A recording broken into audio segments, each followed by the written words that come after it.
Hey folks, Brian here. This episode is about a Dick Wolf show from the 90s, and as such, it covers topics like pedophilia and rape, and does so in a rather horrifying manner. So if you don't want to subject yourself to discussion of that for a couple of hours, that's all right. We'll see you next week. Just wanted to put the heads up here at the very beginning. Anyway, on with the show.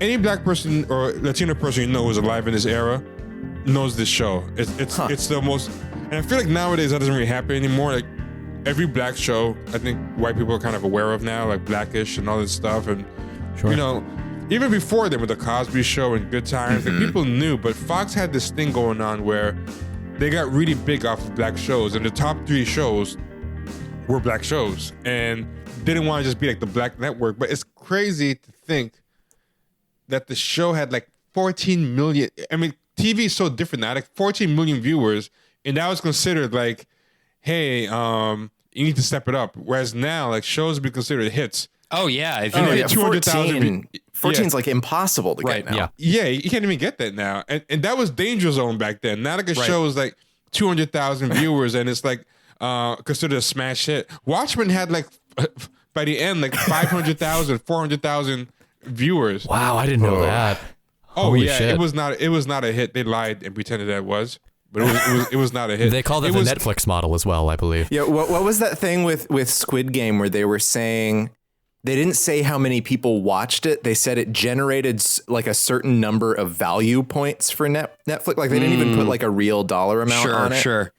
It was just like, oh yeah, Squid Game really lifted the vibes by this amount. A thing with Squid Game though is I suspect, I mean, I don't think it was 14 million people good at all. I mean, as far as like what it made, but unlike a lot of shows, a lot of people off Twitter I talked to actually saw it. So some shows, like when you actually talk to people, I was surprised at how little viewership Watchmen had. But then when you actually talk to people off the internet, you kind of realize, oh, wait a minute, maybe a lot of people didn't actually watch this show. But my mom like freaking saw Squid Game. So many possible worlds, but we got this one. So many possible worlds, but we got this one. Welcome to the worst of all possible worlds, the Squid Game of podcasts.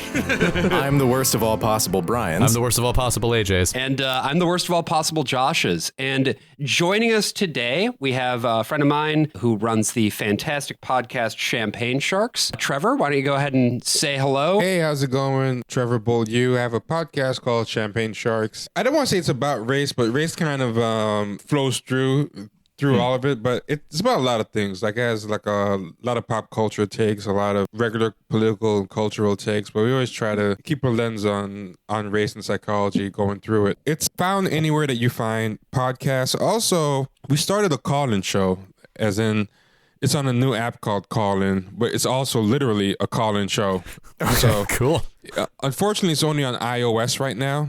So for Android people, you'll have to like watch a simulcast stream or something. I'm so sorry. I think I'm the only Android boy in this. Oh really? in this right now? Am I? Is that true? Is everyone else iOS? Oh, good. Okay. Yeah. Well. Yeah, I mean you can still like watch a call-in show, but it's like you're on the outside looking in with your face pressed against the glass. Will I ever be more than I've always been? I'm tapping on that glass. Obviously, both of our shows have in common that they are heavily pop culture centric.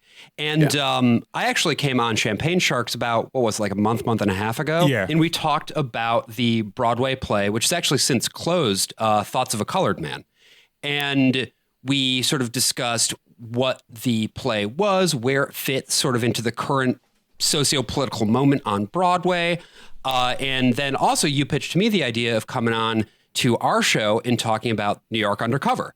And I had never heard of it. I was fascinated because Brian, AJ, and I had talked about doing a Dick Wolf show at some point, But we were thinking about it all in the terms of like Law and Order or the other Chicago. current franchises. Yeah. Chicago, exactly. Yeah. And so it's like, it's not a franchise, Josh. It is a brand. Right, That right, is right. very, Dick Wolf makes that very clear. This is not a franchise, it's a brand. Cinematic universe is really what it is. And I'm going to say that to Dick Wolf someday. I was thinking about shows for a while. What would be a good one? And I forgot how I remembered this one, but I was like, this one would be interesting just because I don't know any white people who have seen it and you know, are like fans of it, but every single Black and Hispanic person who was alive back then and living in America knows this show. I guarantee you, it was the show, like it was the water cooler show for, and something about it too. The one thing that does hold up about this show is as a music time capsule,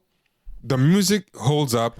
It's incredible. Especially back then when a show was based in an urban milieu, they were not always good with urban music, so to speak. It would always be like kind of inauthentic or like a pastiche almost. Like yeah. Whereas that show, the music is super authentic to the era. It was cutting edge. Like it would be like what you were just listening to last week. I think it's one of the reasons I suspect why it's hard to get it a DVD release. Because Absolutely. Oh, interesting. yeah, it's hard to get clearance rights. Like for example, there was another show that was very popular in the 80s called Tour of Duty. It was a CBS Vietnam show that was really good, but it had insanely good music on it. And that made it really impossible to put on DVDs and whatever. They put it on DVD anyway, but swapped out for like homemade music. And it was really bad. I was going to talk about this a little bit because with the 90s, of course, not just with shows that gathered more of a Black demographic, but with a lot of TV dramas in general, we just don't really have a lot of them either in syndication or on streaming or home video. Sitcoms, yeah, but not these dramas. And a big part of it was, yeah, they kept using music this way and didn't have any kind of licensing to future-proof it. Right. Yeah. So like one of my parents' favorite shows growing up was Northern Exposure. Right. And the first season of Northern Exposure, which was like a half season, it was 6 episodes. When that was first released on DVD, it was $100 because they had all of the licensed music in it. And Oh that my was like, God. we can't do that with 5 full-length seasons in addition to this one. So when they started releasing season 2 and onward, they did exactly the same thing as Tour of Duty, where they replaced most of the music except for the Broadway songs because those were cheap. Sure. that's such a shame. And replaced it with like license-free, like elevator music, basically. Nobody was really buying whole shows back then. Even VHSs were for like movies. So I don't think anybody even thought about this is something that we have to even think about. Yeah. No one's going to want to rewatch our whole series. All of their licenses were just built for syndication, like if they're going to get picked up by cable after hitting 100 episodes. The other thing about the licenses too, of course, then is that they're time bound. Like the licenses expire after a period of time. You're not licensing these songs in perpetuity. You're licensing them for a period of time. Speaking of Northern Exposure, Kevin Arkadai, one of the co-creators of New York Undercover, worked on Northern Exposure. Oh, funny. Interesting. Oh, wow. There's this woman. She writes really well about this stuff. Her last name is Zook, Z-O-O-K, and she talks all about. And she's actually in the video that I sent you guys. But she has these books about how in like the 90s and the 2000s, fledgling networks used to build their foothold with Black audiences. So UPN, when it first started, just had all these Black shows, the CW. Right. But Fox, did it too, where they were like, okay, we can make money by filling in underserved audience. But New York Undercover was an interesting show in that they had Martin, which I feel like has thrived in syndication. I've met like a lot of white people who have discovered Martin after the fact from reruns and like love it. But when it first aired, that was one of the shows that was primarily like a Black love show. I think it was about like 1, 2, or 3 in the Black community. These were the big 3. They were all on the same night. And it was brilliant because they were on Thursday night. So it was counter programmed to Seinfeld, Mad About You, Friends, and whatever the revolving fourth must-see TV show was. That's why I think the show is so racially divided, because all of white America was on the NBC Seinfeld block. Well, and it's worth noting as well there, in terms of the landscape of the networks at this time, you've got NBC, which is must-see TV Thursday nights, has has the discourse locked down. Everybody's talking about Friends. Everybody is seeing that block as being synonymous with, prestige television wasn't really a thing at that point, but it was what you would be watching if you were up on the stuff that people who read the New York Times talk about. You know what I mean? Yeah, exactly. And additionally, these are all comedies, right? This is stuff that is targeted toward white people and targeted toward laughs, whereas New York Undercover is very much a drama. Like this is not. There are moments of levity, but it's a police procedural, and it doesn't have like jokes really. No, it doesn't. But what's interesting is I'm not sure exactly why it works out this way, but Fox launched by buying up a bunch of local stations that were, before just the kind of local stations that played syndicated stuff and whatever. Then they bought them and made them networks. So for whatever reason, all those local stations always have the nightly news at 10. And whereas the big networks used to have it at 11. So like what used to happen was NBC would have like 2 hours of comedy.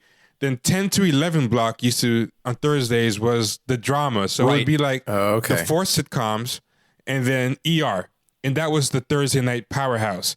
Now, Fox had to do it with an hour less because it starts at 10. So they had 2 sitcoms, Martin and then Living Single. And then their like powerhouse drama would air at 9 instead of having... So it was kind of the same format. It was 2 sitcoms and a powerhouse drama versus 4 sitcoms and a powerhouse drama. Here's what's really interesting. It's kind of become common knowledge now, but Friends was actually a ripoff of Living Single, the Fox show. Yeah. It's on record that the head of NBC, the president, said that the show he most wants on a rival network is Living Single. And a year later, they got, I think, Kevin Bright to do Friends, and it's almost the exact same format, down to the 2 apartments and the girls' apartments and the guys' apartment. Yeah, it's fascinating watching the 2 shows like back to back, and you're like, oh, this is the same format, almost verbatim. I think the other piece, just to really frame up then the network wars here, is that Fox, as you sort of alluded to, was not yet a powerhouse. This would happen later on. It took Fox pivoting their programming a little bit, and then particularly landing American Idol in the early 2000s that would really put them on the map as a true Big 4 network, as well as the NFL. Yeah, they had Simpsons, but outside of Simpsons, there wasn't really. Yeah, they had Sunday Night Lockdown. That that prime TV spot of Sunday night. They got it when there wasn't football on. X-Files, Simpsons. Yeah. So last thing I was gonna say is like I think that's a big reason why no white people know about this show, because at least Martin and Living Single, white people could discover through syndication and DVDs later after. But at the time, all the white people were watching NBC on Thursdays, and all the black people, it was a very, very interesting time, and it's kind of in a limbo of a memory hole, this show. Yeah. And so the other big figure then that I want to put into this picture is, of course, one man who everybody knows, executive producer Dick Wolf. What's so interesting about if you go to Dick Wolf's Wikipedia page is that it has like all the names he's also known as, and one of them is Richard D. Wolf, and his middle name does not begin with the letter D. That's so interesting.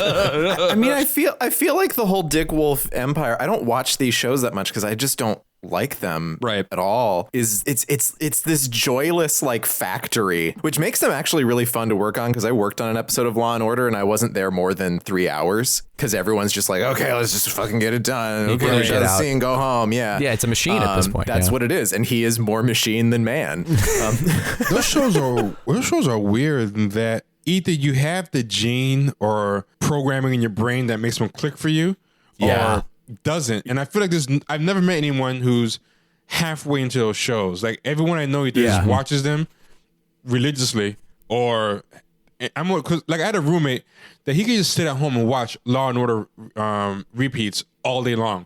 That's my partner. Yeah. And procedurals are just like it's everything, you know. But it's funny. I can even like procedurals. I just don't like that one. Is just so formatted and regimented. And I just can't really. I don't hate it, but it just does nothing for me. But yeah, people, I never tried the Chicago ones. I don't know what those are like, but yeah. A lot of them feel pretty. It's Law and Order except in Chicago. Like, yeah. I mean, a lot of them how feel does that very like. apply to like a fire department though? I mean, unless it's just the old emergency format from the 70s. I think it kind of is. I don't know. I haven't actually watched it, so I'm talking neither. out of my ass right now. But they do feel like vaguely joyless, which is actually a thing that I enjoyed about New York Undercover, is that they at least try at certain points to like inject a little bit of personality and like levity into certain moments. I'm thinking about when Williams comes on the roof in the pilot specifically and is screaming a prayer to heaven in order to get Torres to like lighten up a little bit, and it's just like, oh, there's like actual like character stakes here. That's interesting. So, this is an era where like really grimy, gritty police dramas took over, and like Dick Wolf was sort of one type of that, and then you kind of had the Bochco stuff on the other side. Yeah, it all kind of came from the same point, but there's like one type of show that wins. Yeah.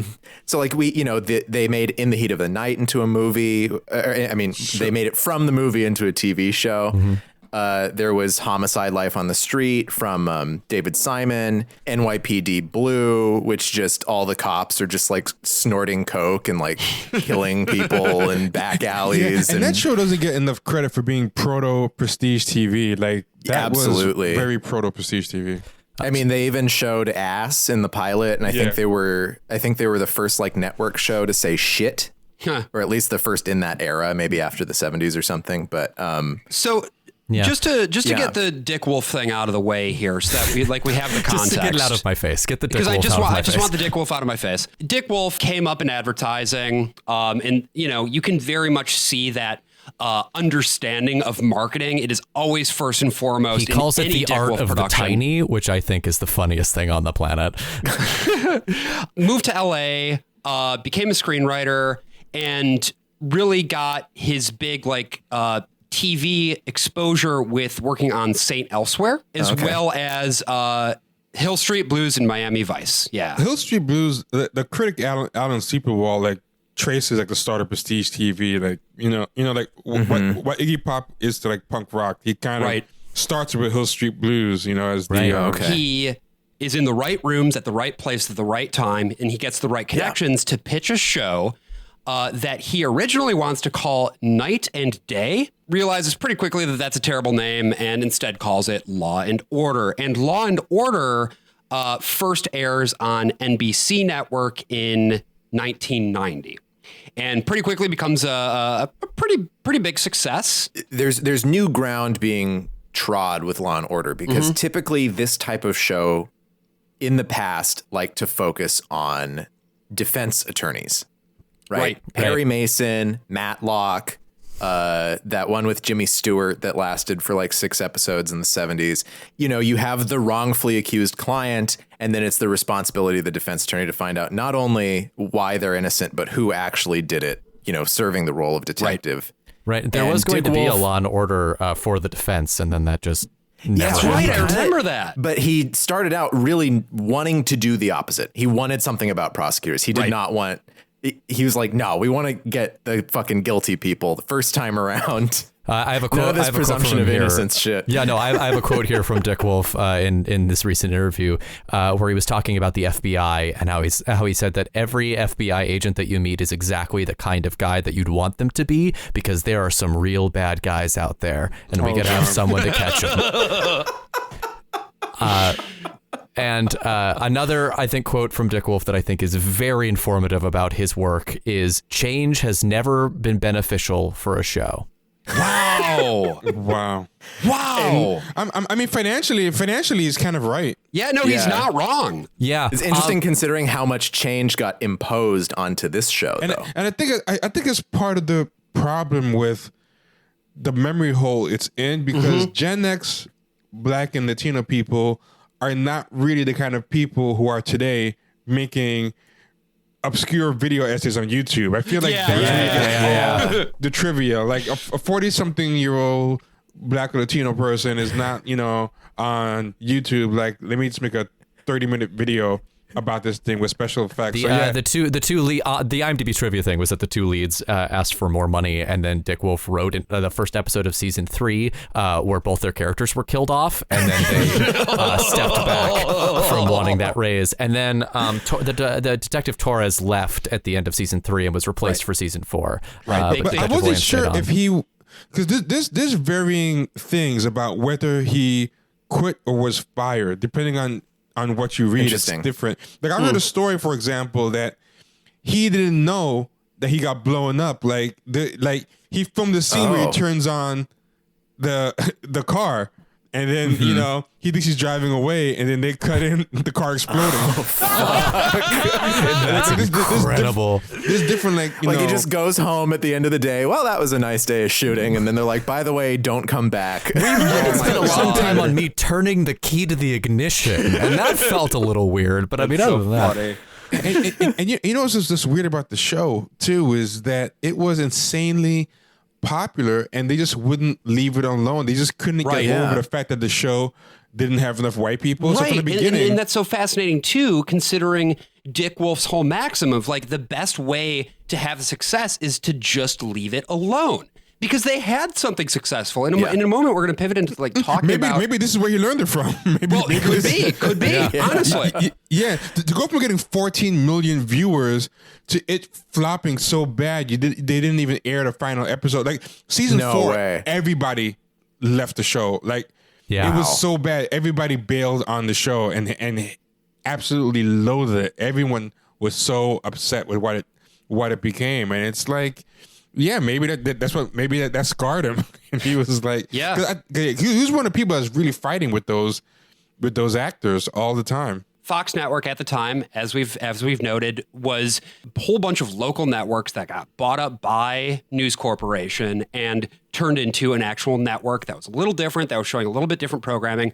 But it wasn't really a real network yet in the sense of being able to regularly go toe-to-toe with the bigs and pull equivalent ratings, at least up until they got the contract for the NFL, which was in the mid-90s. Yeah. And that sort of helped them get to the point that they are at now. Right. And before the NFL, Fox was casting the widest net that it could. So it would grab something like New York Undercover or In Living Color or Martin, or it would do The Simpsons and Married with Children, or it would do Disney family shows like Home Improvement, or it would do this very new documentary kind of show like Cops.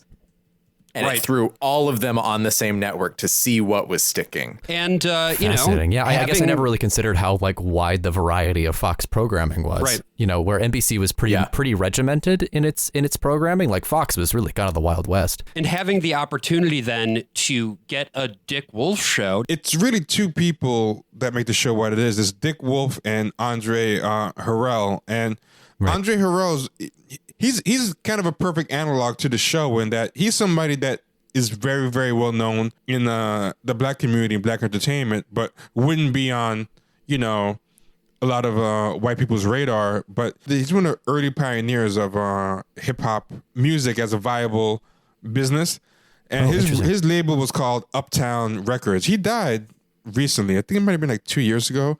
But I mean, this guy, he basically discovered and put on Heavy D and the Boys, Jodeci, Mary J. Blige is his discovery and was on his label. He actually started Puff Daddy. Puff Daddy was his discovery, was his intern. So so he taught Puff Daddy the whole game. Then eventually fired Puff Daddy for something, and then Puff Daddy ended up founding Bad Boy Records, but they kind of remained friends, and that was his mentor. And then for whatever reason, Uptown Records kind of started to fall off, but he was very instrumental in making hip hop what it was. He was instrumental in merging R&B with hip hop, through Mary J. Blige and Jodeci. Wow. Yeah, I mean, he's a real innovator. That's what gives the show its urban authenticity. Dick Wolf couldn't do that. And interestingly, Ice-T started his relationship with Dick Wolf through Andre Harrell, because Andre Harrell was the guy that was able to get all the musicians on. He was able to make sure the music sounded authentic. It didn't sound like one of those shows that's run by a middle-aged white guy, but is supposed to be about hip hop. Yeah. He gives it that authenticity, and then he ends up introducing Ice-T to Dick Wolf, and then they hit it off. And then and the rest is history, obviously. yeah, exactly. Yeah. Cool. And I'm seeing here too, just because I'm I reading as well to make sure I can fill anything in that's necessary. This multimedia deal, there was a multimedia deal then that came about with MCA Records, which is what led to this show. New York Undercover was part and parcel of that deal. What you have here then is this confluence of three big factors. You have Dick Wolf bringing sort of the industry chops and network connections. You've got Kevin Arkadie bringing in the writing skill. Yeah, he was a playwright. He was a Southern Methodist University theater guy who then moved to the city, and he wrote a play called A Life Like the Rest, which got a pretty okay review in the New York Times. And then with that review, he was able to go to LA and get into a play reading circle out there. His play was read out loud, and then that got him into a writer's room, Northern Exposure, so on and so forth. He worked on Alien Nation for a bit, and then that got him in contact with Dick Wolf's people. And then the third piece we have here is Andre Harrell, who is bringing the music industry connections and experience and just sort of overall vibe that sort of we'll see permeates the show. And there's also he's another guy who's very popular in black art circles, especially for that time. He's still pretty active today. He and his wife are like a power couple in Hollywood to this day, but Reggie Rock by the Wood, I don't know if you guys ever heard that name, but he has a wife, Gina. I don't know how you pronounce his name because it's Bythewood, so I don't know if it's Bythewood or by the Wood. Yeah. But sure? yeah. And this guy's also from the Bronx, I'm seeing. So yeah, and he was he mostly directs now. He had multiple credits on the show. He was a producer for 26 episodes, a co-producer for 25, supervisor producer for 24. So he was kind of promoted in the third season. Sure. And I don't think he was there for the final. So he was varying levels of producer for 75 episodes, which I think is the first 3 seasons. He left for the fourth one that no one even watched. Which is another reason why it suffered. But he was very responsible as well for a lot of the authenticity and tone of the show. He also wrote, according to IMDb, 12 episodes. I'm looking here as well on his on Wikipedia. I'm seeing that he's also got a theater background, went to Marymount Manhattan, got a BFA in theater there, co-founded a theater company, one of those classic raising consciousness, social justice kind of companies. And then worked on Fresh Prince of Bel-Air and met his wife there. And then from there, pretty much went straight to doing New York Undercover. It was called New York Undercover for a reason. They used to do a lot of undercover work. And for whatever reason, occasionally... None of these episodes really... Last 5 minutes, they squeezed it in there, but yeah. Yeah, there was one episode where she comes on and it was the most unconvincing undercover sting ever. It was so bad. But they used to have kind of 21 Jump Street, whole episodes where they would be in... Oh, okay. I was wondering about that Yeah. because I was like, this just feels like a regular Law and Order episode, except that they just are wearing normal clothes. Yeah, so just by bad luck, we didn't actually get any of the like there's one where Malik Yoba, the black guy, is playing like a Cuban guy and he's doing his best Scarface impression. Oh my God, that sounds awesome. That sounds really good. One time they were in drag, they dressed up as women. They would have these, great. And that one was kind of funny. You gotta You're saying watch that how one. The show could be had a little bit of humor. Like some episodes would be kind of funny, and for whatever reason, these were all kind of angsty, very low on undercover work episodes. So they weren't the best range of episodes, but you get the personality across of the different characters and stuff. So they killed him at the end of 3. I think they killed Malik Yoba's girlfriend as well. And they killed the white guy as well. McNamara, yeah. Oh, okay, they were just like this. This should have been gone for a while. Fuck that guy. No, but we know it's kind of weird. That first 2 episodes is not typically how he was. I don't know what they were trying to do in those first episodes, but he was a real racist dick in those first 2 episodes. Yeah. In a way that he kind of wasn't in the rest. He was actually pretty likable. Like people liked him. Oh, by okay. the So end they of were the like, season. this is a bad idea. We're going to change it to something rewrite, else. Yeah. So I got a feeling that maybe like they kind of tested it, or they someone said something out like, okay, we can have a whole season of this guy being like this. But he was actually a pretty chill dude. Right. Do you know who McNamara was? You can kind of see it once you know. And look for it. He's Anthony LaPaglia's brother. Wait, they're Australian? Yeah. Oh, I didn't know he was Australian. I always thought he was some kind of Goomba from some East Coast city. I never knew he was. From Mushroom Kingdom, I believe. They're Jump on his very head, a little coin good. pops out. They're very good at. I love that 2 Italian Australian men come to the U.S. and just play Italian American men. Good for them. or Irish American men in the case of McNamara. Boy, this truly is. Without a Trace ran for 160 episodes. God, No fucking way. That's insine. This truly is the land of opportunity, isn't it? Where some fucking For Australians, sure.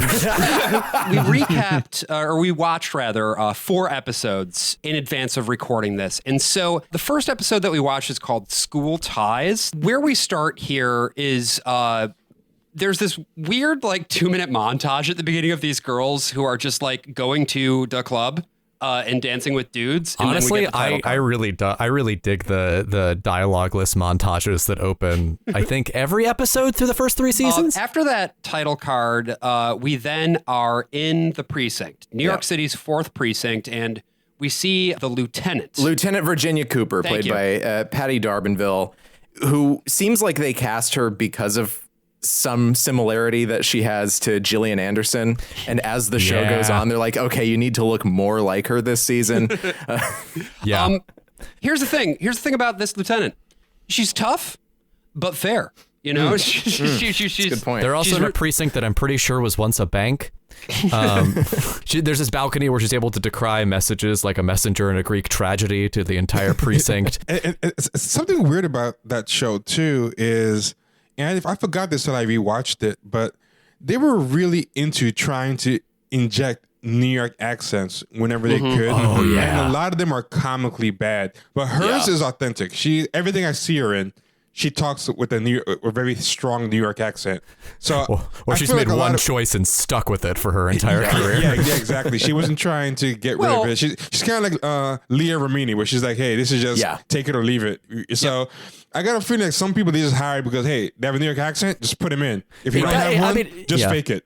So there's some people that would obviously fake New York accents. Like, she's not the newsy what's boy. going on? She's not the newsy boy midway through. He's like, get off my sneakers here. That was awesome. That kid was really bad. That kid's accent was horrible. So along with the lieutenant, we also then meet our 2 other main players here. Detective J.C. Williams, played by Malik Yoba, and Detective Eddie Torres, played by Michael De Lorenzo. Both of whom are fucking great. I mean, just they're awesome. So good. Their performances, like sometimes what they're given to work with is not the best, but they always ground their performances in this really like believable. I don't know. I believe them. I believe what they're doing. Everyone liked Malik Yoba better at the time because I think his character just had more to kind of do as far as acting out. You know what I mean? Like for example, that rooftop. Like he's a very likable guy, whereas Torres is a little bit more abrasive and everything, but they complement each other very well. I mean, the reason I bring that up is because I think a lot of people who didn't even think they liked Torres that much really realized how much they liked him when he was gone. And exactly. Oh, absolutely. I include myself with that. One of the things that I really enjoy about the way that they play against each other is that there is that very believable undercurrent of, I don't know if you would say it's like homoeroticism. It's not that, but it is that like really deep meaningful male dudes rock kind of bond, right? Yeah, dudes rock. For sure.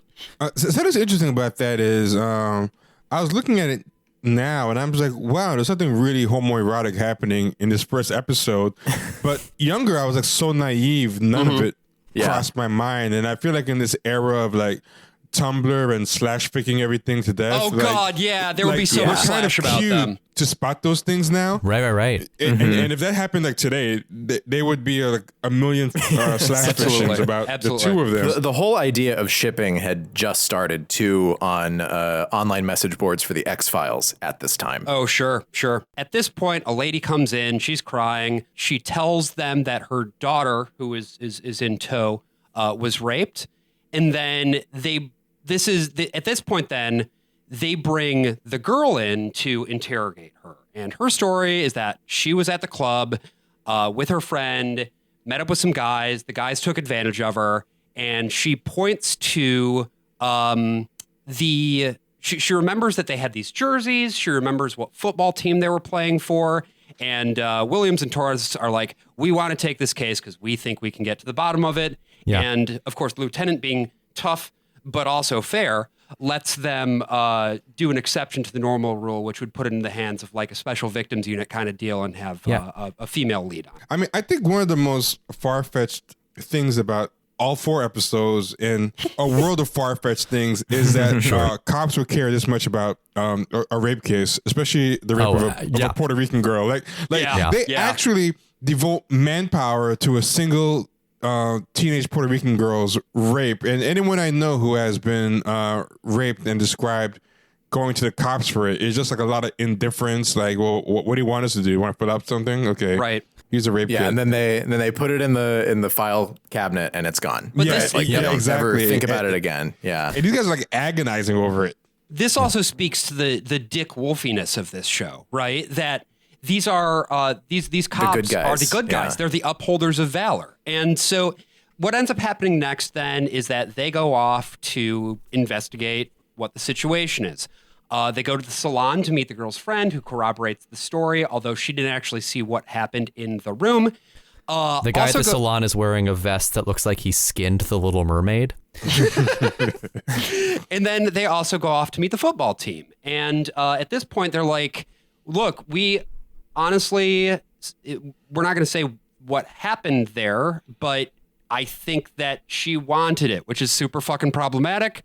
I don't think that it would have been framed up this way in the year of our Lord 2022, but this is almost a 30-year-old show. Her lying would not be allowed to happen on a show today. I don't think. No. Yeah, and also I think the doctor calls and says if she was raped, she got off easy, which is perhaps one of the most fucked up things I've ever heard in my life. Real bad.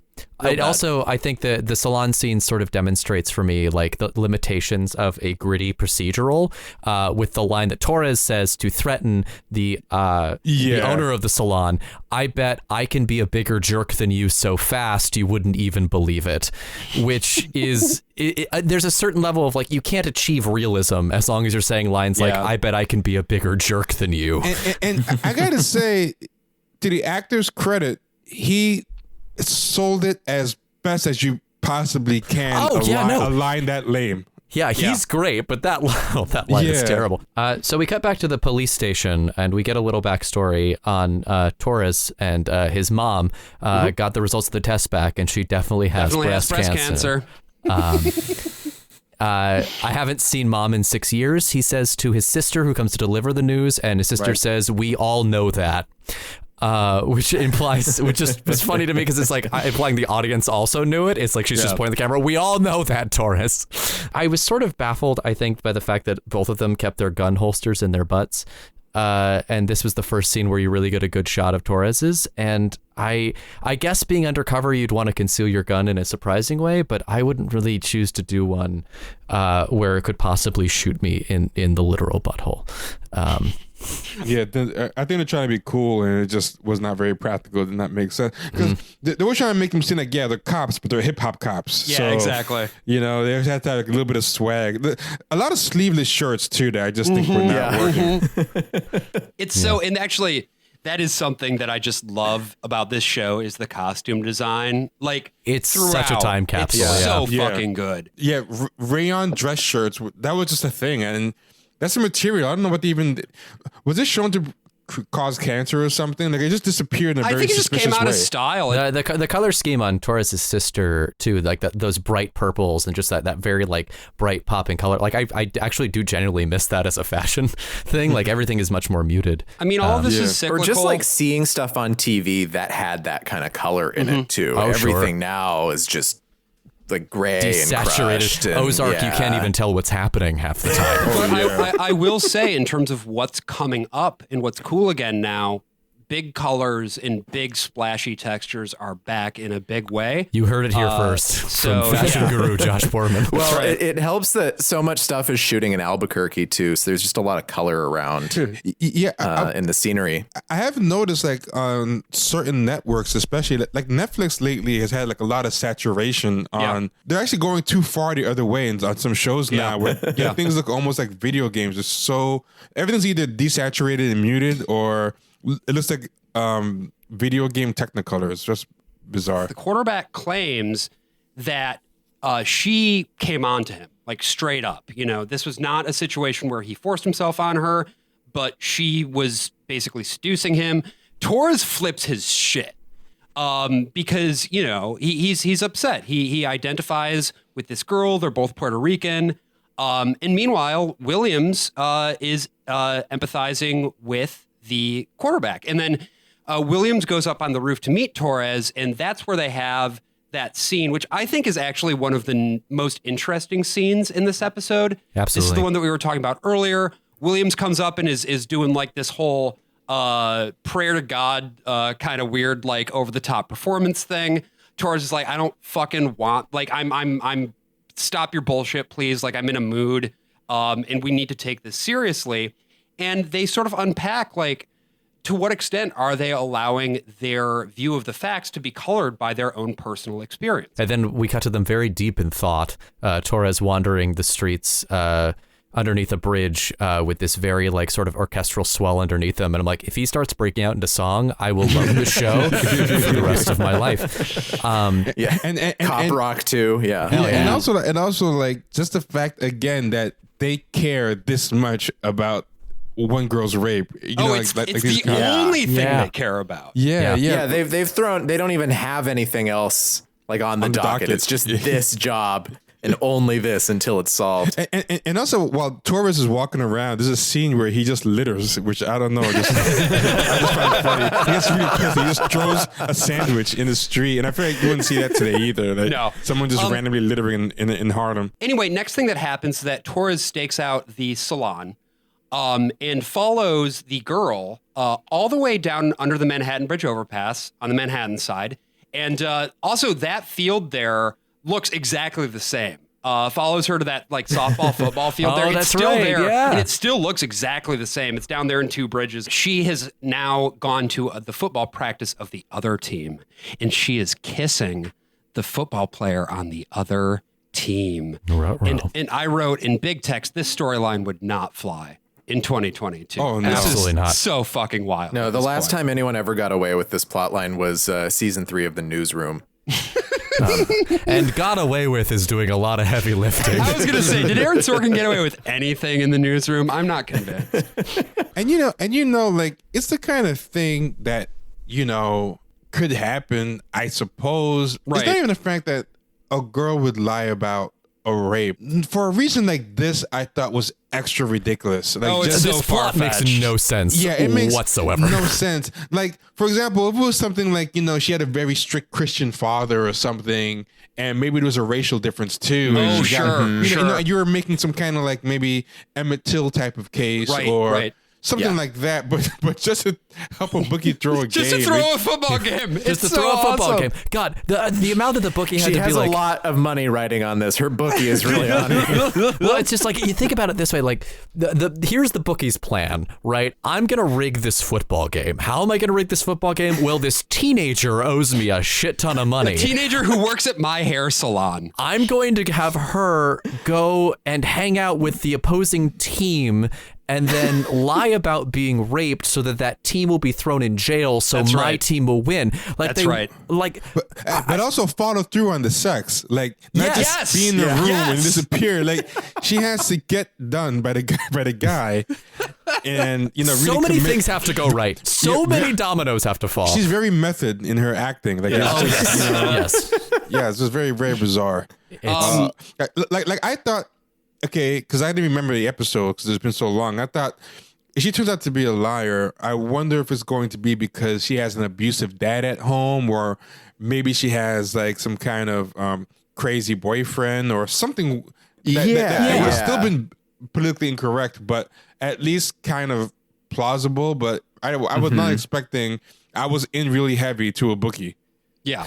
And just to kind of like how the show gets us there is really funny too, because first thing that happens is that we see Torres at family dinner. He's pissed off, the priest is there, and priest is there. Good stuff. Although Williams the next morning lets him know that you've only got one mom's, which really like makes him think real hard about that. But then together they go and track down the girl, and at her home up in Harlem. She concedes that she does have the boyfriend, but denies that like she is doing this for the specific reason. And then they find her little brother, and her little brother is wearing some sneakers that are just a little bit too nice. And she, in the little boy's like, "Hey, mister, I got these sneakers." Well, that's not the voice. I don't Oh my God! Hold on. That's not the voice at all. That's Fleet Street Undercover. Yeah, that's Manchester Undercover. There we go. Oi, mister, I got these sneakers from me dad. And it turns out shoe shine in our days. So it's like these shoes are a little too nice. What's going on? His sister gave him the shoes. Well, what the hell? So then next, also, let's just say real quick, they just seem like this a weird assumption. Like, yeah, she's supportive for like. You never know what she has going on. Yeah, she might just save. You fucking know. She might It's just a save wild money. leap. Yeah. Also, it's like, yeah, they're nice sneakers, but it's like, what? It's $100. Like, come on, these are kids' It is size $100 in 90s money, which is a Even little in bit more. 90s money, you never know if she saved birthday money. Like, you have no never idea know. what happened there. Also, she works at a salon. She probably gets nice tips. Come on. There's only one way in the 90s that you can make $100 fast, and that was false rape accusations. exactly right. Everyone knows That's this. exactly right. Yeah. I mean, even back then, like I lived at home. I used to own like expensive Timberlands and expensive sneakers because I had no expenses. Like any money I had, I could save it and buy stuff. So yeah, it was just a weird jump. And it's New York, right? Like, you know, your shoes matter. It's so weird.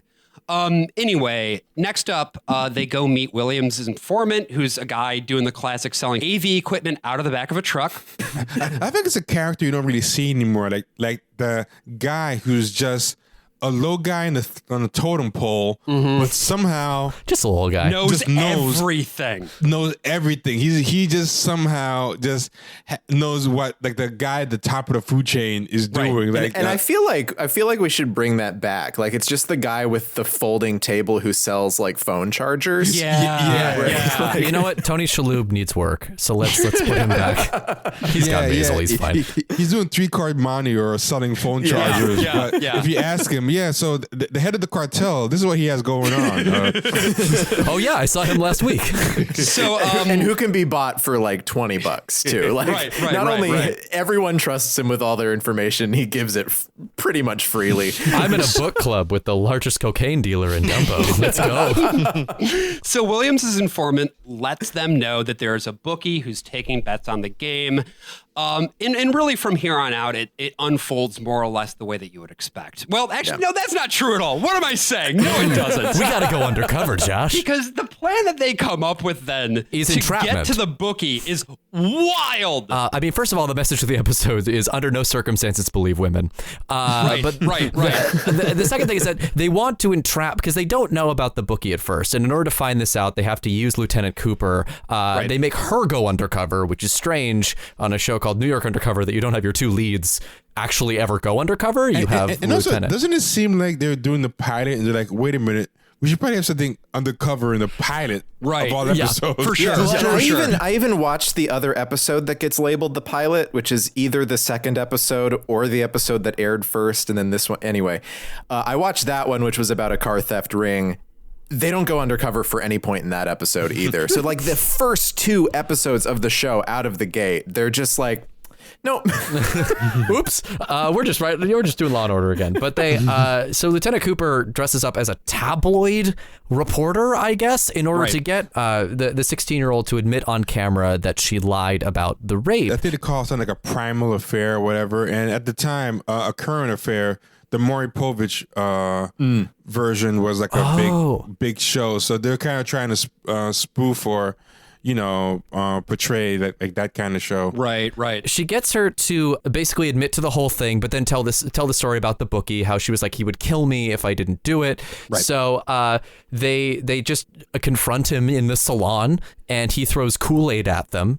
Right. And what proceeds is a chase sequence, the silliest rooftop chase sequence I've ever seen. I thought it was delightful. They leap like 30 feet and just kind of land, and then they're just like fine, and it's fun. Like and why didn't Torres jump? Was it because he was afraid to jump, or he just had a brainstorm of a better way, or whatever? Because he kind of looks like, oh no, I'm not doing that shit. It just seemed very weird. He wasn't feeling well on the day. He had something really bad from the food cart. It didn't work out. It was just, I just wish I understood why he didn't jump. Yeah, it does. Because also the cut that they do for him landing is they cut to, I think, the first guy jumping, and then they cut away to like the detective's reaction shots, but then they just cut to him already like on the ground. Like you don't really see him land. It's just like, it's so clearly that there was no jump involved. Right. Yeah. But they catch him on the street. Torres tackles him. Williams Mirandizes him. And then we have our closing scene, which is at a bar. Now, this bar is sort of the staple of every episode. Every episode's going to have at least one scene in this bar. The OC would go on to steal this in 10 years in order to bring on new so music Eddie's acts. dad, I don't know if he does in the first season or if he gets a hold of it later, but the second season kind of hinges around Eddie's dad, Mike Torres, owning the bar. Right. But here when he just kind of seems to be a customer, he's just having a nice little Yeah, he Coke. seems like a regular. I don't know if he actually owns it yet or not. Yeah. Eddie has a heart-to-heart with his dad, and his dad says, you need to get over yourself and go, he says, do you want to be stupid like me? Go talk to your mom. She might be dying, and this might be the last chance you have to do so. So Eddie mans up, and he goes to visit his mom, and his mom is surrounded by his entire family and the priest. From earlier, and she's about to go in surgery, and there's a nice little reunion there. And that's it. Executive producer Dick Wolf. That we've done it.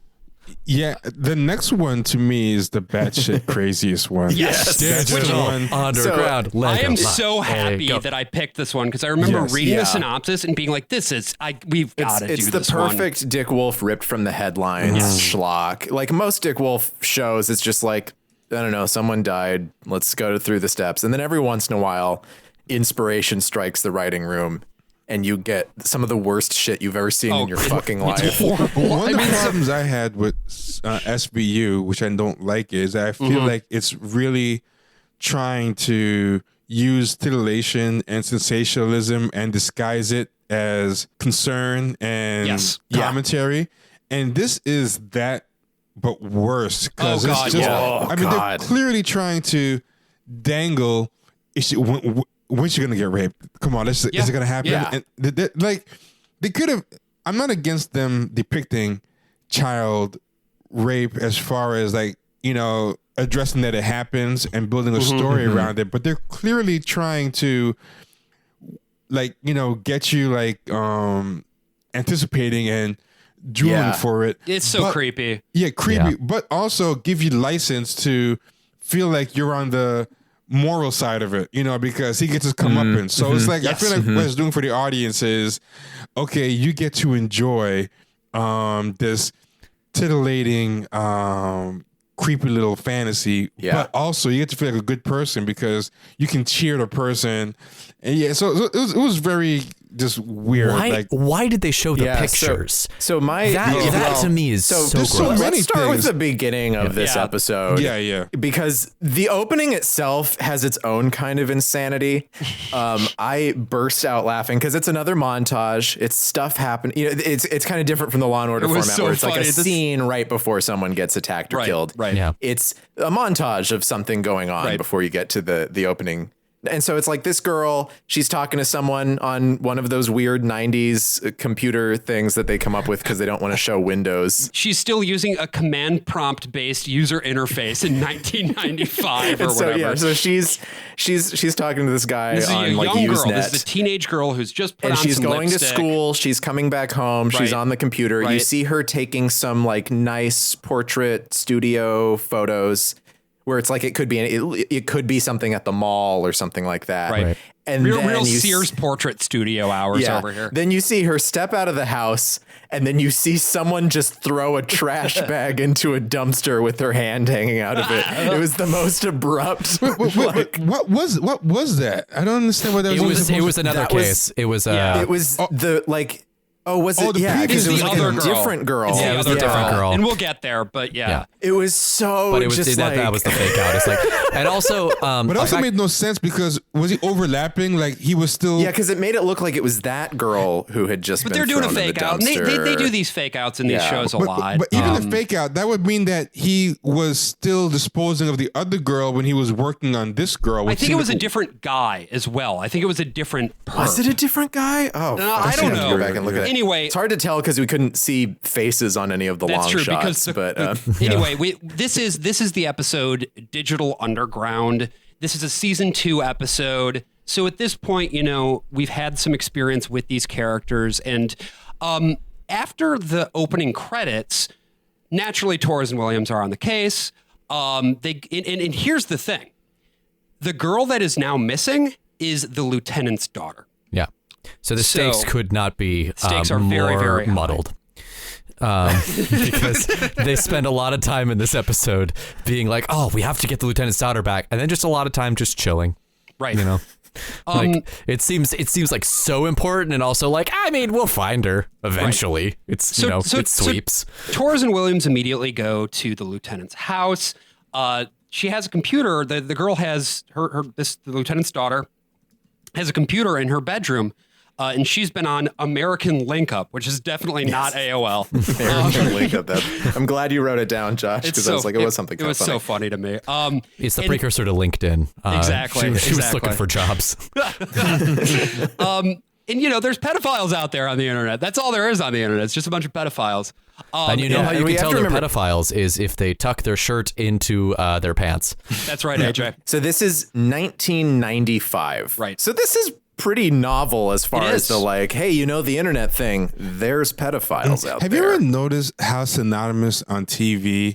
I mean, I don't know if it's still like this today, but balding is with pedophilia. Like I always feel like on TV shows, Yeah. they always Yes. have a receding hairline or a bald Absolutely. spot. And this guy had a Absolutely. bald spot. Like And I'm surprised they didn't give him wireframe glasses Yeah, too. that too. The That's Jeffrey another Dahmer one. glasses. Yeah. Trevor, let me tell you, in terms of the roles I'm being sent out for, yeah, no, I'm aware about the balding thing and pedophilia link. I'm very familiar. Yeah, it's a bizarre thing, but apparently, I guess, I don't know. The little brother lets Torres and Williams know that, and mom lets all of them know that she was talking to her computer friend. She's had a computer friend, and that's who she's been talking to, right? And then we do a cut, and we find out that actually she is still alive. The pedophile has brought her to a park, and they're hanging out there. And she's like, I want to call my mom. Right, I and want to she- call my family. Right, And he and he's says like, calling will well- make them more crazy. Meanwhile, Torres and Williams pull the chat logs. Also, the dad is J. Walter Weatherman from Arrested Development, which I thought was really funny. Which is also, we're going to get a J. Walter Weatherman moment in the next episode, too. Which certainly I'm very are. excited about. And this is like, we see now this is intercut with the pedo grooming the little girl into shooting sexier pics, and this is just a stranger danger PSA, right? Like that's all this is. Yeah, and it's another one of those things where like he convinces her to stay at his house for multiple days, and she doesn't call home. It's another one of those things where, like with the previous episode, it's like it would make more sense if like the home situation was different. Yes. If it was like if she had an adversarial relationship with her exactly. mom or something like that, which is actually more in line with the reality of these sorts of And cases. they almost tried to hint at it as in like she was, when the parents are talking, like there was something she wasn't getting from here and whatever. Yeah. In a conversation, but then when they reunite, there's no sign that there was ever any friction at all. Right. Yeah. So You don't get it. It becomes more like, hey, nice white suburban parents, don't give your children too much freedom. Well, it's like the lesson. I mean, I think that line, Trevor, that you brought up is interesting because the whole thing is Megan sat at that computer for the same reason kids join a gang. Yeah, that was the line. I don't think that's true. Well, and what's interesting about this whole thing too is like, this is the show is not targeted toward the kind of people that this audience. Episode feels that's a different great point. from the demographic of the main show. Yeah. The kind of scared white boomers that this feels like an SVU episode, but it's not, because clearly the audience that this episode is written for is not the audience that would actually be watching this show. But whatever. I mean, because it's implied like maybe it got here, rejected from another Dick Wolf show and they passed the script it's over possible or something. because it's so weirdly different from a lot of the other stuff. Anyway, I would just like to take a moment to say that the pedophile's screen name is Star Steven 957 $. Which hashtags went backwards back then. Yeah, that's true. That's true. It was a different time. Anyway, they pull the chat logs. They print the chat logs. They find a mention because it had to be printed out in order to be real. And they find a mention of the park that they met up at. No dice when they go there, though. And we get the line, if he's smart, he's lost in cyberspace, which God. Neuromancer. I mean, it's so funny. Even today, writers have no idea how the internet works. So God, no, it was only absolutely worse not. back then. So I always think about the Law and Order episodes where they have to go in a video game or something, or like a Criminal Minds episode where they have to go into a video game, and it's always the worst video game you've ever seen in your life. Oh yeah, the X-Files. Yeah. So the writer, I just wanted to look up the writer here. It's Shane Salerno. He's white. What? No. I'm trying to see if he was working on another Dick Wolf. No, he worked on New York Undercover. Maybe he's auditioning for a Dick Wolf show. Maybe this was his thing. Like, It's gonna be his big for break. another one. Like if I can do this, I can show the Dick that I can be upgraded to Law and Order. Right. He wrote the 2000 Shaft. Oh, that was a bad movie. And now he's writing the Avatar sequels. Oh wow. They're making Avatar sequels to the M. Night Shyamalan version, or No, to the James Cameron. There's Airbender 3 Avatar sequels was. being made to James Which Cameron. It's a live Those action movies- Netflix show happening for Last Airbender, but And those the Avatar Shyamalan movies have been in development hell for years. Yeah, since years. Yeah. It's what happens when you set he an was entire planning movie on doing literally like 5 underwater. movies from the beginning. Yeah. Back to the episode. We go back to the club, and fucking Brandy is there. Yeah, Brandy. Yeah, Brandy. And Tevin Campbell. Yeah, and oh my God, that was one of the best musical performances. Well, something that was weird too about choosing that performance that I didn't get is that it's such a sexual song and a sultry performance. I'm like, why are they having kids singing grown folk sexual music? Yeah. In Yeah. an episode about pedophilia. It just seemed like a weird choice. And I don't know if it was I just wonder- a clueless one or if it was some kind of statement they were trying to make by having 2 young people. I wonder if, because you were talking about how like the music felt like what you listened to last week, right? Yeah. And so they film all of these, of course, separately. You know, they film the 2 people on stage, maybe a few extras, and then like they'll shoot the shot of whoever is in the club. So, you know, those recording artists are somewhere else on a totally different day recording that. And I wonder if it's just a matter of a contract negotiation, you know, for the record company where it's like maybe this single is getting released. They're going to put it in this episode a week later, no matter what is in the episode. I mean, that's how I felt most of the time, because a lot of times Yeah. the music never matched up with what was going on. Like I remember one time they had the song 93 Till Infinity by Souls of Mischief, and they were doing a bust and raiding a drug den. Like it had nothing to do with you know, but it was just dope. It just worked. But this is the first time where horribly the music actually had some kind of link to the subject, but in the worst way. In the worst possible way. One of the few times the music actually has some kind of thematic resonance with the show, but in a and you don't want it to. yeah, exactly. Like The worst of all possible song choices. the only time you have 2 underage people as they act. There isn't a pedophilia episode. We also learn that, the club is now owned or has been owned by Eddie's dad. It's not in the best financial shape right now. Williams comes in to have a chat with his lady. He hopes that it is all behind him. I don't know what it is, but it's implied that he has like a dark background of some sort. And He's gonna spend more time with his kid. Oh, wait. By the way, that's not his lady. That's his baby's mother. Right. Yeah, Yes. the light-skinned woman is his girlfriend, but for some reason she was absent from that episode, and I'm not sure why. We're back with J. Walter Weatherman again, who's feeling bad. We find out that the girl's body who was found in the dumpster was a different girl. American Link Up has these things called chat rooms, is something that we learn. And then we move to what to me. I also like that apparently no one can be traced on the internet. Nobody. It's just nobody. never. It If never Only there was happened some once. directory, is what I think the lieutenant said. And I was like, I'm pretty sure there is. There is. And then they like brought up like, because they do get this credit card info that they're Right. able to act on, but they're like trying to trace him. They're like, but he could be accessing this through a cell phone. Right. And then that would take ages. Which also, and no, he couldn't. You wouldn't be dialing up through a cell phone back then. No, wrong. he's already using 5G. he's using 5G to do pedophilia in the 90s. There's a few other things that happen here. The pedo continues to groom the girl, and it's actually a really upsetting scene. Oh, Where it's we have to where horrible they do the scene. photo shoot, and it Yeah, lasts here like we so 6 here or we have an actor who is actually 14 years yeah, old, I really didn't like and they're doing this photo shoot scene, and they're spending a lot of time on her getting her blouse off. Not good. And what's with the weird sexy music playing during the Yeah. photo shoot? Oh, Yeah. just Very bizarre horrible. musical choice I there. didn't want any of that Nope. happening. Nope.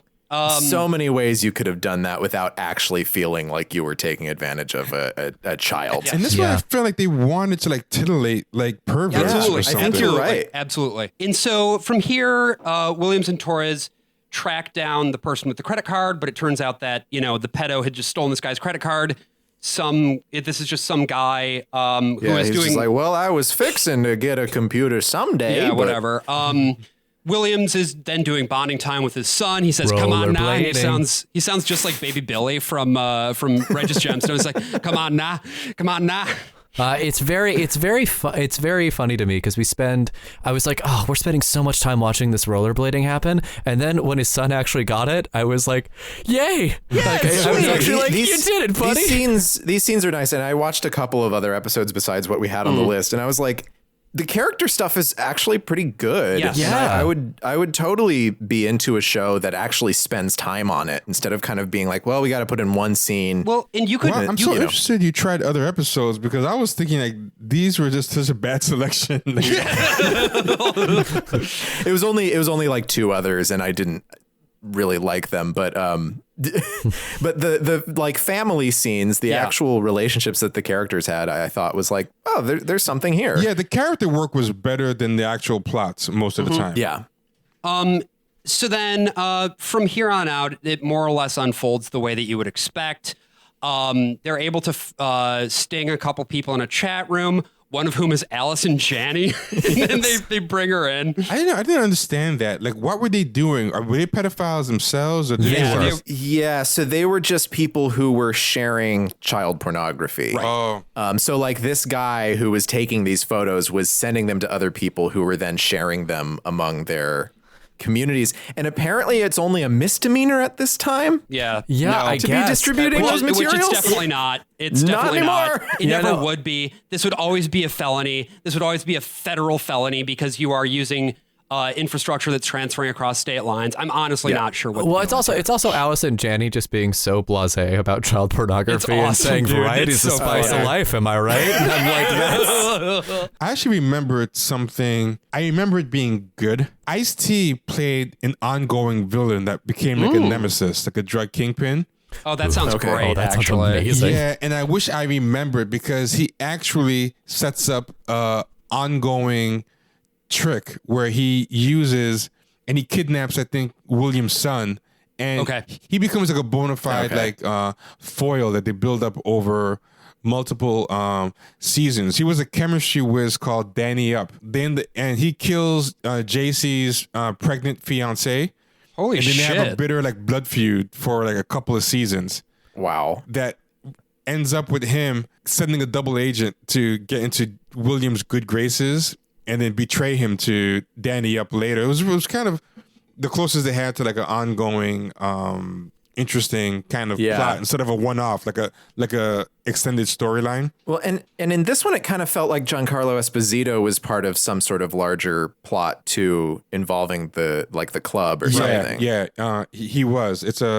He was kind of like William's arch enemy. So just to kind of then wrap up what happens here, the pedos are coerced into being an asset, so that they're able to better track down the pedo. The lieutenant's daughter, I fucking hated this scene. This is so just deeply awful. fucking upsetting. And not like in a oh wow, really makes you think kind of way, but again, a really like gross, like titillating, exploitative kind of way. Yeah.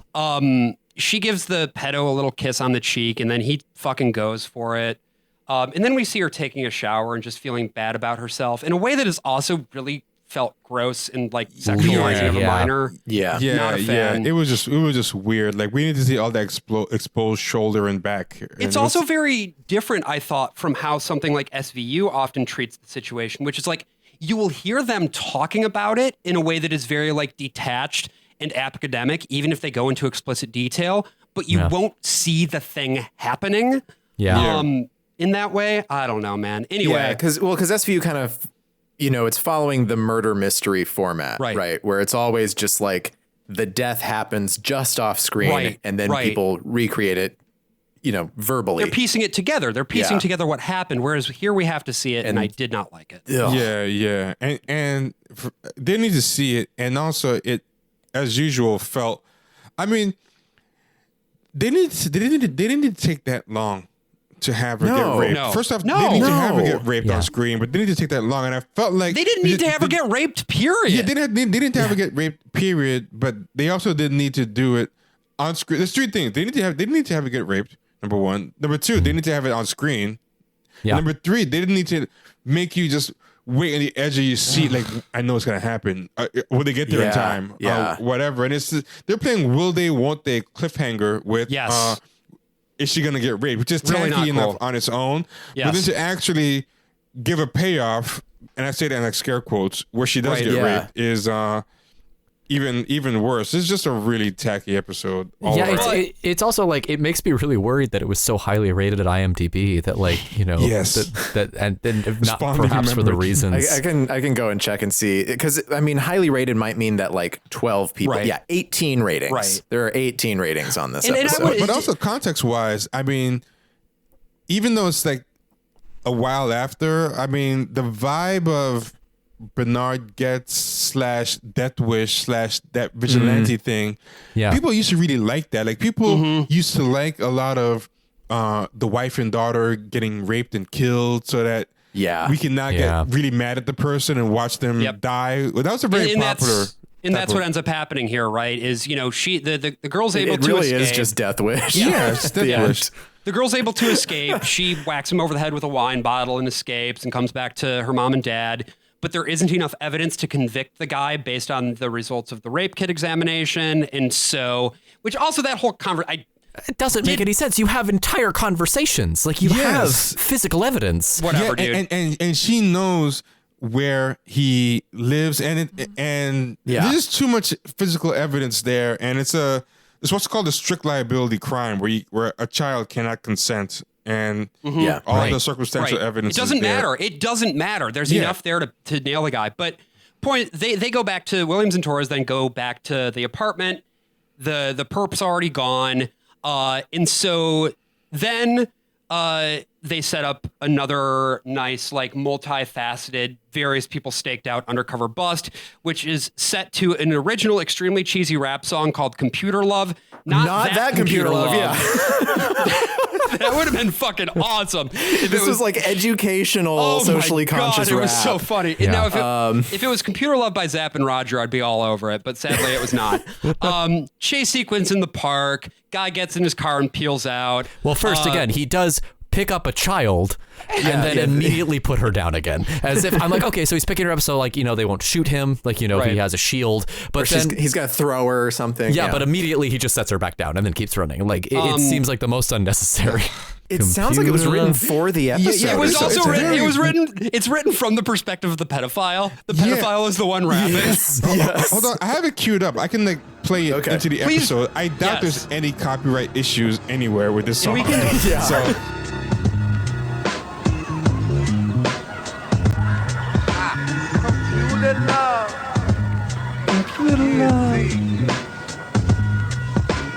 Ever since a juvenile, I've been wild. Now I'm a grown pedophile that hunts for a child. I'm like the average Joe. I've been wild. Now I'm a grown pedophile. This is going on and on. It's the fucking best. Cause I'm so strange, mixed with the rain. Like I'ma put you on TV. I talk freaky geeky. Then hook up a place for you to meet me. And with this scheme, I lower in team. You fit magazines and look lovely on the screen. It's easy picking, and that's how you pick them. But you picked dumb, this time you picked the wrong victim.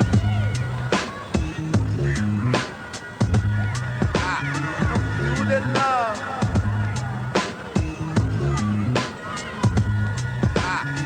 Computer love. So, young people better watch where you step. Cause freaks like me, you will never suspect. Computer love. I'm a grown pedophile, and he's getting way too into it. I'm like, who is this song for? Like, I'm like, this can't be a real song because who would? How did they find someone who was like, yeah, I'll rap that. And I will say these words with my voice. he really committed to the character. That's Like, what I I'm love. coming for your little kids. Let you know. I loved it. Like he totally goes for it. Which makes what ends up happening at the end here even better, right? Because after the pedophile rap and under the pedophile rap, then the lieutenant she whips out her gun and just administers full-on gunishment. Just kills him. It's just runs out into the awesome. street, shoots straight through his windshield, Point blank blows murder. him Very away. lucky he veers off and doesn't Oh just my like God. slump over the wheel and run her down. Also very lucky that like she didn't accidentally hit anybody else. That collateral damage occurred. Like it's my God, so yeah. bad. And it ends so abruptly. Like Right. he has a smirk at the screen. and then it's Dick Wolf, executive producer Dick Wolf. Oh, The so stakeout good. was horrible because I'm not expert on real stakeouts, but based on my TV stakeout expertise, you usually have the cops at different sides of the stakeout to cut off escape routes. Right. And Yeah. everybody's on one side. Yeah. They blew Yeah. it. Yeah. Wait, are you saying you didn't buy Williams as the guy sweeping the leaves, looking suspiciously at the bench, and nowhere else? That didn't sell it for you? And both of them on the same next to each other. So that they, Like high-fiving the whole time, just like instead of on the other side. This gave him a clear escape route Yep. to Well, leave. I think the thing about like this is hands down the worst episode of the ones that we watched, but I actually loved it for the camp value. Oh yeah. I wish So that early internet stuff is always just gonna be the funniest thing. I in the still world to wouldn't me. recommend that anybody actually watch this episode because No. the stuff with the girl is honestly just genuinely upsetting to watch. Yeah, it's nauseating. If they hadn't had that stuff and had just talked about it the whole time, it would have been fucking funny and I would recommend it because of like all the chat room shit and all that. But it's really impossible to recommend this one. So many possible worlds, but we got this one. So many possible worlds, but we got this one. All right, folks, so this is a premium episode. So if you want to listen to us talk about the two-parter, which dealt with a spate of black church arsons in 1995 and 1996, and handles the story about as well as it handles, well, what you've heard already, go to our Patreon and give us a little click for subscribing. The click is money. Give us money. And you will be joining the ranks of such lovely people as Ash Stoneman, Dara Swisher, Otto White, Nika Ladonov, Silverbear 909, Timmy Sexton, and Tony Diddy. See you later.